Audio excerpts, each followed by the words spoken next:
அவர் வருவாரா?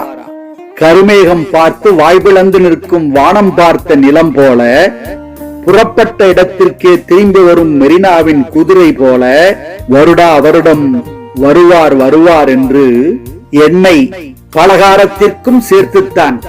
எண்ணெய் வாங்கி வாங்கியே கடனேறி போனது. தீவட்டியும் கூட கருகி போனது. நீர் வரவில்லை என்றால் கூடுதலாக தீவட்டி வாங்கவும் கடன் வாங்க ஈனா வானாக்களை தேட வேண்டியிருக்கும். கடனாளிகளுக்கு மன்னிக்கிறது போல. அட கடவுளே, கடன் பட்டவனை மன்னித்ததே கிடையாது. ஏனென்றால் நான் கடன் கொடுத்ததே கிடையாது. உன் வருகையில் என்னை மன்னியாமல் போய்விடாதிரும்.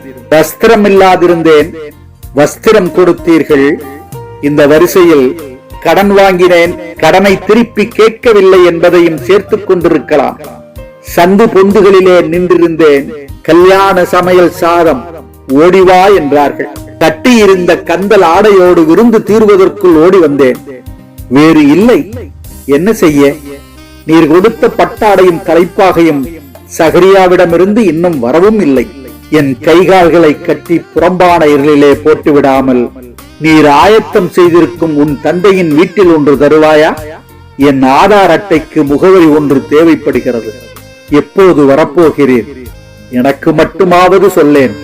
அப்பாலை போ சாத்தானே என்று மட்டும் சொல்லிவிடாதீர். உன்னை விட்டால் யாரும் இல்லை இந்த உலகத்தில் எனக்கு.